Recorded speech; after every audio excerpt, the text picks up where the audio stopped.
समय की बात है। एक छोटे से गांव में श्यामू नाम का लड़का अपनी बहन और पत्नी के साथ एक छोटे से घर में रहता था। श्यामू का घर था तो बहुत छोटा, लेकिन बहुत खूबसूरत और साफ सुथरा था। उसकी वजह थी उसकी छोटी बहन सुखी, जो बहुत ही सलीकेमंद और खुश मिजाज लड़की थी। वो बचपन से ही घर के कामकाज में अपने माता पिता का हाथ बटाती थी और उनके गुजर जाने के बाद उसने सारा घर संभाल रखा था। यही वजह थी कि गांव की सब औरतें उसकी बहुत तारीफ करती थी और उससे अक्सर मिलने आती थी।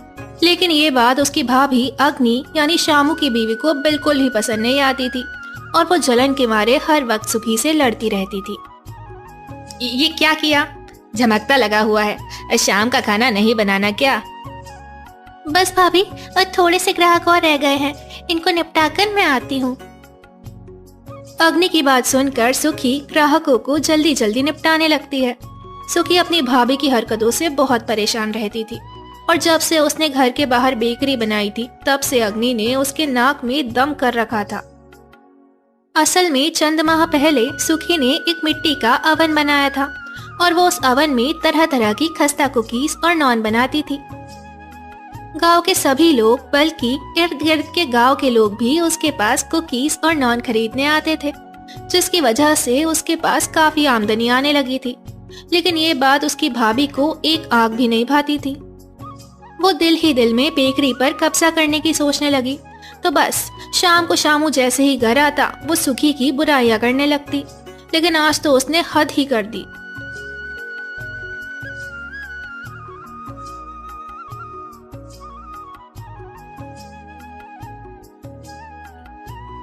तुम्हें पता है श्यामू, आज सुखी ने क्या किया?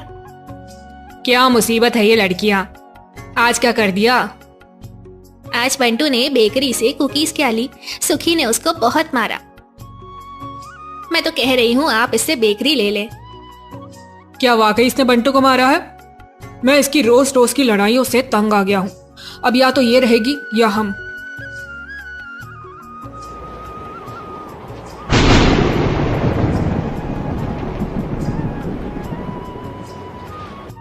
सुखी अपनी सफाई में कुछ बोलना चाह रही थी, लेकिन श्यामू ने उसकी एक ना सुनी और दोनों पति पत्नी ने मिलकर उसे घर से बाहर निकाल दिया।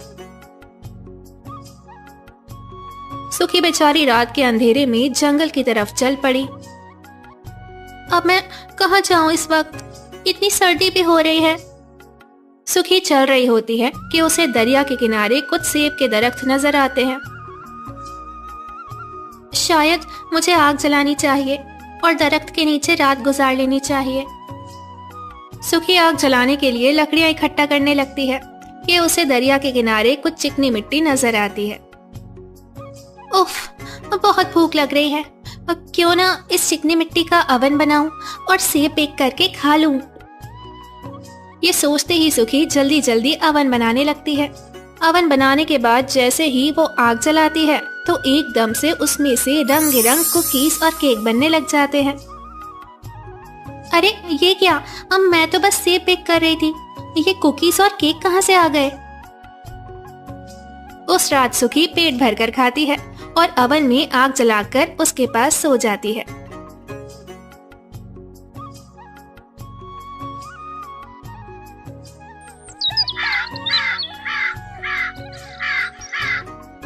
सुबह होते ही वो आसपास के इलाकों में जादू की कुकीज और केक्स बेचने चली जाती है और जो पैसे मिलते हैं उनका एक छोटा सा कैंप खरीद लेती है और उसी सेब के दरख्त के करीब रहने लगती है।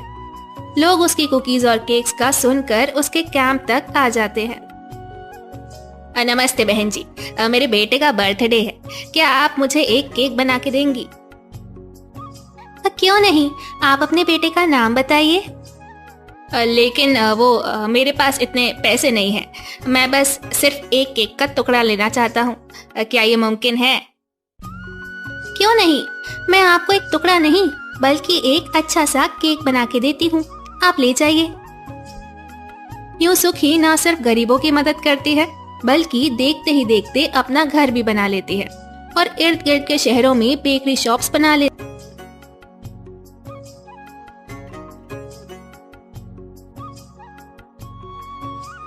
आजकल हमारी इतनी बिक्री क्यों नहीं हो रही है? इतना नुकसान क्यों हो रहा है? मालिक, मार्केट में एक नई बेकर आई है। वो एक लड़की है, किसी गांव से है। वहाँ पर बेक करती है। सुबह कुछ ट्रक्स उसका सामान मुख्तालिफ बेकरीज में ले जाते हैं। इस लड़की ने मेरा सारा काम खराब कर दिया है। इसका पता करो कौन है। इसकी बेकरी बंद करवाना होगा, वरना हमारा कारोबार तबाह हो जाएगा। जी मालिक, मैंने पता किया था। वो लड़की असल में आपके ड्राइवर शामू की बहन है। क्या मतलब? शामू की बहन? लेकिन वो तो कोई अमीर बिजनेस वुमेन है और शामू तो एक नकट्टू गरीब ड्राइवर। जी मालिक, वो पहले अपने भाई के साथ रहती थी, फिर झगड़े के बाद अब दुनियापुर के गांव के आखिर में रहती है और सारी चीजें खुद ही बेक करती है। एक लड़की अकेले इतने ज्यादा केक्स और कुकीज एक दिन में कैसे बेक कर लेती है? लगता है कोई चक्कर है।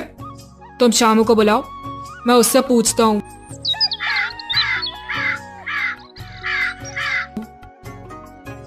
नौकर जाकर शामू को बुला लाता है। जब शामू की बीवी सुखी का सुनती है तो उससे भी रहा नहीं जाता और वो भी शामू के साथ मालिक के घर आ जाती है। नमस्ते मालिक, आपने बुलाया, मैं आ गया। ये तुम्हारी बहन ने क्या काम शुरू किया हुआ है? उसकी बेकरी की वजह से हमारा कोई काम धंधा नहीं चल रहा है। अगर यही सब चलता रहा तो मुझे ना सिर्फ तुम्हें नौकरी से निकालना पड़ेगा, बल्कि तुम्हें ये जो घर दिया हुआ है वो भी वापस लेना पड़ेगा। नहीं मालिक, आप ऐसा ना करिए। मालिक, उसने हमें भी बहुत तंग किया हुआ था, इसीलिए उसे घर से निकाल दिया। हमारा उससे कोई राब्ता नहीं है, लेकिन आप हमें घर से मत निकालिए, हम उसे समझाते हैं। तुम्हारी बहन अब एक बिजनेस वुमेन बन गई है, वो किसी के समझाने से समझेगी नहीं। रुको, मैं भी तुम लोग के साथ चलता हूँ। यूं मालिक शामू और उसकी बीवी सूखी की बेकरी देखने उसके घर चले जाते हैं। वहाँ वो देखते हैं कि सूखी के पास एक छोटा सा मिट्टी का ओवन है। वो उसमें सिर्फ आग जलाती है और रंग बिरंगी कुकीज और केक्स खुद ही तैयार होके बाहर निकल आते हैं। अरे मालिक, ये तो जादू है। मुझे ये ओवन हर हाल में चाहिए। अगर ये ओवन मेरे पास होगा तो मैं दुनिया का सबसे अमीर बेकर बन जाऊंगा। लेकिन मालिक, आप ये ओवन अकेले नहीं ले सकते, क्योंकि वो मेरी बहन है और इस हिसाब से मेरा भी कुछ हिस्सा बनता है। हाँ, 50-50। मालिक, अगर आप 50-50 पे राजी हो तो हम बहुत आसानी से ओवन चुरा के मिल के कारोबार कर सकते हैं। लालच में वो अंधा बेकर इस बात पर राजी हो जाता है। सूखी ने वो ओवन अपने घर के बाहर उस सेब के दरख्त के नीचे रखा होता है। जैसे ही वो किसी काम से अंदर जाती है तो शामू, अग्नि और मालिक आगे बढ़ते हैं। जैसे ही वो ओवन को चोरी करने के लिए हाथ लगाते हैं तो बेक होकर बड़े बड़े बर्गर बन जाते हैं। ओ, ये क्या हुआ? अरे सुखी, हमें ठीक करो, बर्गर से इंसान बनाओ। कहाँ हो? जल्दी आओ। एक तो चोरी, ऊपर से सीना चोरी। तुम जैसे लालची और बेशरम लोगों का यही इलाज है। सुखी उनकी आवाज सुनकर घर से बाहर आ जाती है। वो अपने भाई भाभी को बर्गर बना देखकर हक्का बक्का हो जाती है। उसको अपने भाई पर बहुत तरस आता है। सुखी, मेरी प्यारी बहन, हम आइंदा ऐसा नहीं करेंगे। क्या तुम हमें ठीक कर सकती हो? मैंने तो कुछ नहीं किया भाई। हाँ, लेकिन ये ओवन, प्यारे ओवन, क्या तुम मेरे भाई और भाभी को दोबारा इंसान बना दोगे? वो माफी मांग रहे हैं। बिल्कुल भी नहीं, मगर तुम एक साफ दिल की लड़की हो और मैं साफ दिल इंसान की बात जरूर मानता हूँ, लेकिन मैं जालिम को सजा भी जरूर देता हूँ। इसलिए मेरी एक शर्त है। वो क्या? ये तीनों बर्गर बनके 10 दिन तक इसी दरख्त पर लटके रहेंगे, क्योंकि अगर तुम कहती हो तो मैं 10 दिन बाद इन्हें इंसान बना दूंगा। इन्हें लटका दो। नहीं नहीं, प्लीज ऐसा ना करो। तो बच्चों, सुखी मजबूरन उन्हें दरख्त पर लटका देती है, इस उम्मीद के साथ कि 10 दिन बाद वो इंसान बन जाएंगे।